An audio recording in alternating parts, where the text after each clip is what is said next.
Hello, my name is Laurie Roche, and I'm very glad to be speaking with you today. Over the past several years, I've had the pleasure of being friends with Melanie Moon and have been honored to be one of her chapter champions for the book, Race in the City, Work, Community, and Protest in Cincinnati from 1820 to 1970.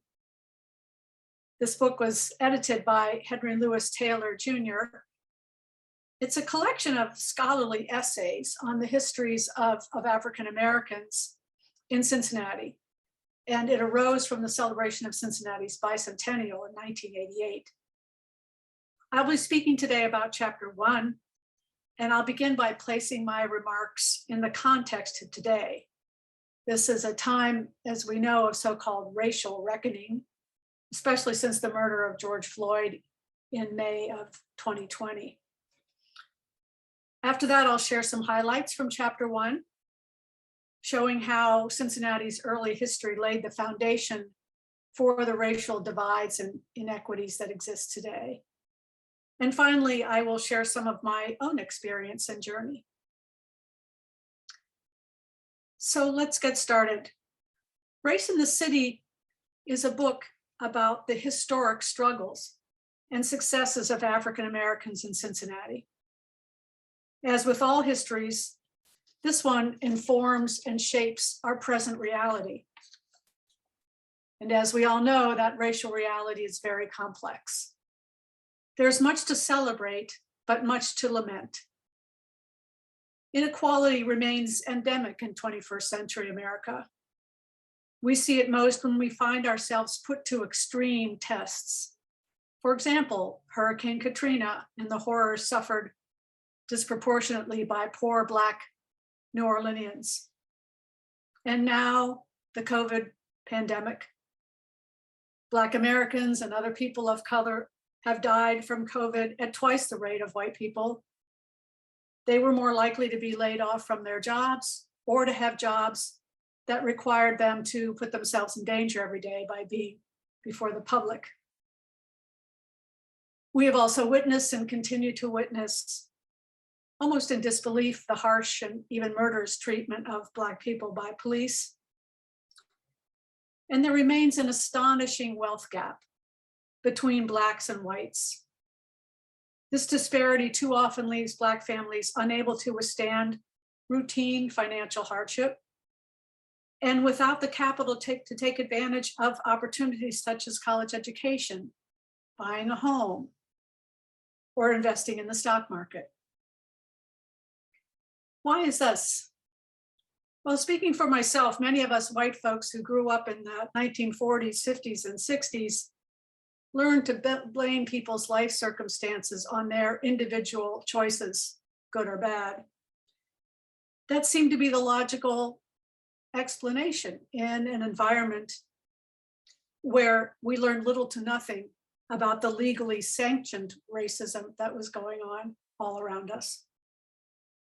I'm talking here about the race-based unfairness, which has been baked into the social, educational, economic, political, and justice systems of our society.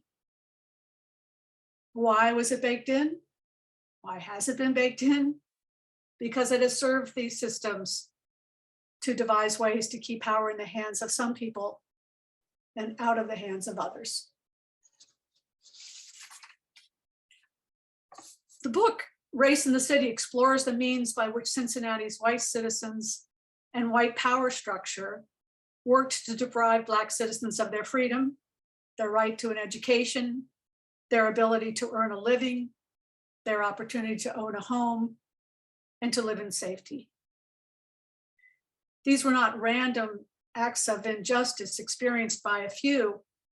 They were actually codified into a complex and intractable system of laws, regulations, policies, divestments, and cultural norms.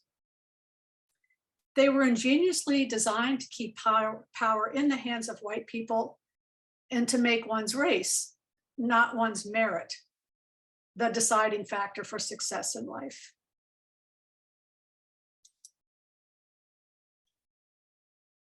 The Cincinnati, as the book shows, was a really good reference point for studying this Black experience.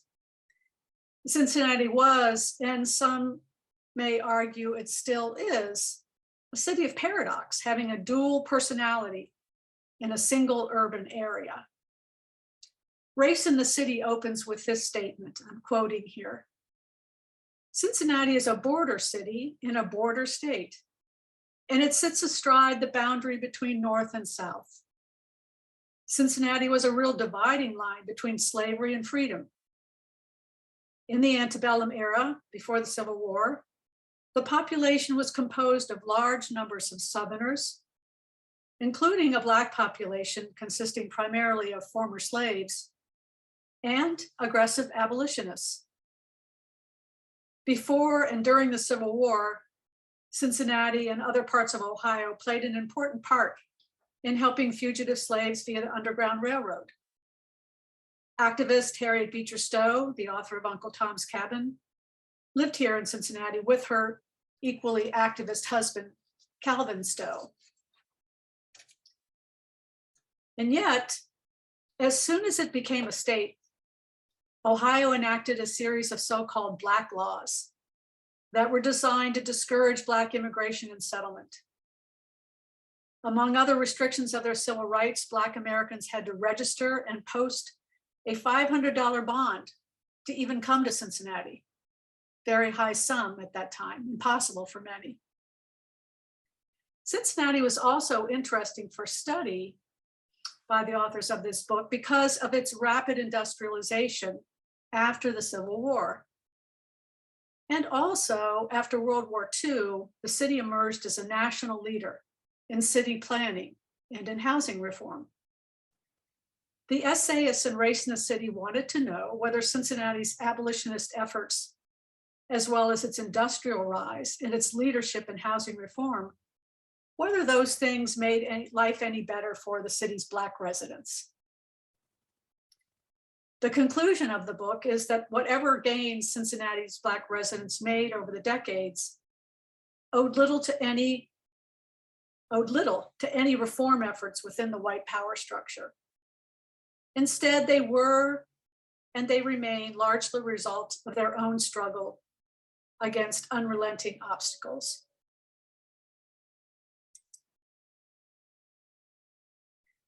The chapters in Race in the City cover a period of 150 years, from 1820 to 1970.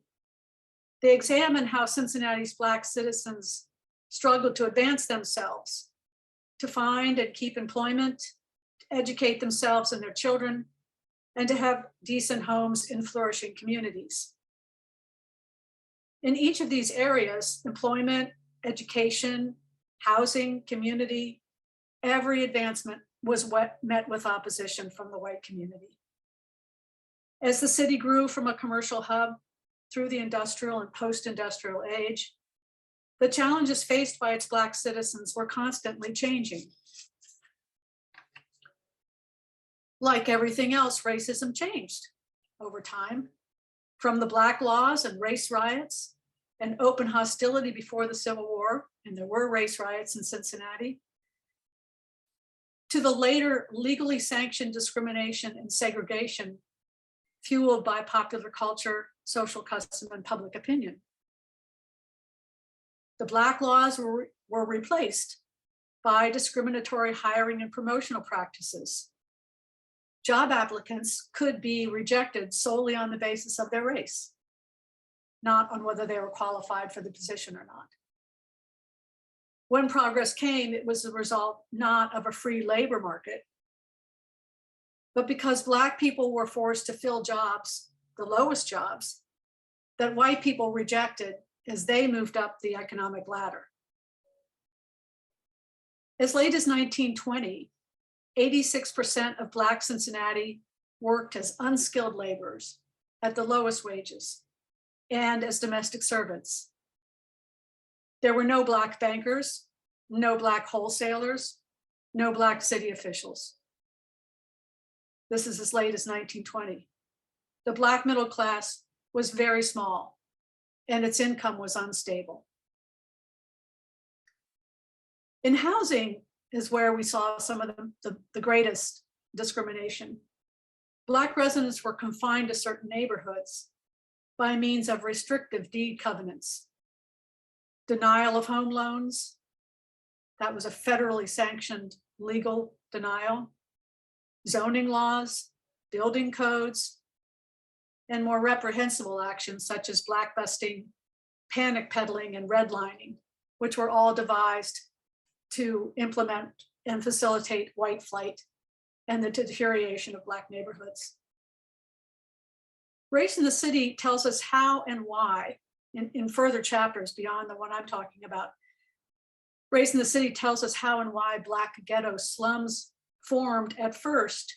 The first one was near the river in an area that was called Bucktown, and then in the West End, and then later in Avondale when the West End was raised. By 1930, more than 30,000 Black residents, which was 67%, the majority of the Black population in Cincinnati, were crowded together in the substandard housing of the West End. Efforts at low-income housing reform were significant in Cincinnati, and they were well-meaning. And it's one of the reasons why the authors in these books of the essays, why they chose Cincinnati, because of its housing reform efforts. But they really could not overcome the discriminatory social norms that were designed to isolate the city's Black residents and confine them to certain areas. Then we know about economic forces such as highway construction that upended Black communities, sweeping away the homes and the businesses through eminent domain and scattering the residents. We read about government promises that were intended to help Black people find suitable housing elsewhere when the government took their housing, but those promises often went unfulfilled. And white communities found ways, both legal and illegal, to keep Black residents out. Ironically, then, housing reform in Cincinnati ultimately resulted in more displacement and unaffordable housing for the city's poorest residents. I have said that Race in the City is a story of struggle. Black people continually used what little power they had to advance themselves and hold the nation to account. This slide shows some of the more prominent Black people in Cincinnati, and the Allen AME Temple, the early days of Allen AME Temples, Wendell Dabney on the left, and Jenny Porter, one of the finest educators Cincinnati's ever seen, on the right at the top there. And so some of the chapters in Race in the City that you'll hear about are devoted to showing the illustrious lives of these people.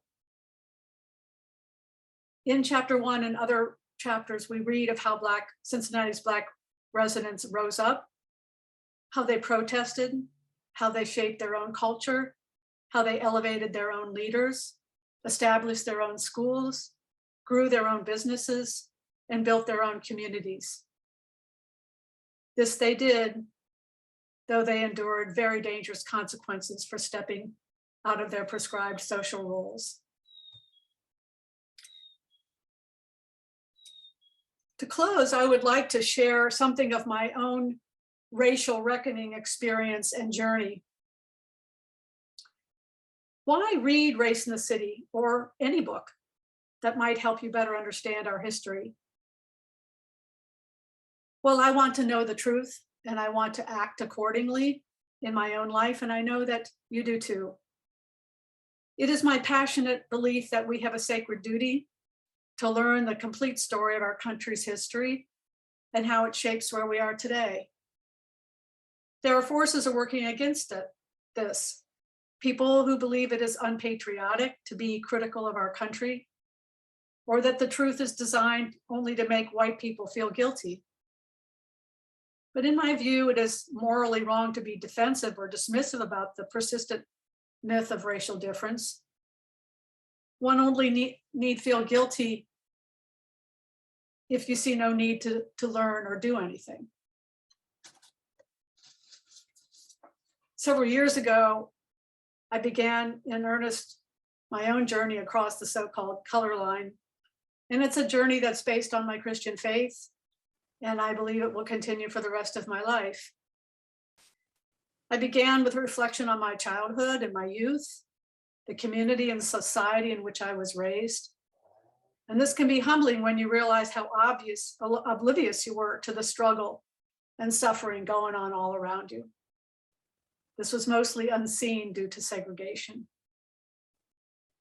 And my journey continues with reading, listening, and learning, always with an open mind and an open heart. And it involves action. For example, talking about race with white friends and family, a sometimes challenging and uncomfortable endeavor. Supporting Black-owned businesses. Engaging in advocacy efforts, such as the current campaign to abolish Ohio's death penalty, which, like the death penalty in other states, has historically been applied unfairly to people of color. Attending African-American houses of worship. The list is bound only by your imagination. In this photo, you can see my friend Melanie and also me on the far left, Melanie sort of in the middle with the white hat on. And this is our Fresh is Better garden project. And through this, I've made many new African-American friends. And it has been a joy in my life. I've listed here, I'm a member of Bellarmine Chapel on the Zeta University campus, and we have a dismantling racism team. And on that, you can go to the website listed here, and there's just a lot of resources of all kinds about ways you can learn and things you can do to broaden your horizons. So along this road, my life has been enriched with new friends, new experiences, new opportunities, and new purposes. And as I commit myself to continue the journey, I am being transformed by hunger for racial equality and justice. My friend Melanie has been a part of that transportation as she helps to educate me and keep me engaged. We must act with our hands and our hearts and our minds to build a nation that finally lives up to its creeds and its ideals. So I'd like to close with a poem, I Dream a World by Langston Hughes. This poem is known to have inspired the I Have a Dream speech by Dr. Martin Luther King Jr. I Dream a World by Langston Hughes. I dream a world where man, no other man will scorn, where love will bless the earth and peace its paths adorn. I dream a world where all will know sweet freedom's way, where greed no longer saps the soul, nor avarice blights our day. A world I dream where Black or white, whatever race you be, will share the bounties of the earth, and every man is free. Where wretchedness will hang its head, and joy, like a pearl, attends the needs of all mankind. Of such I dream my world. Thank you very much for listening.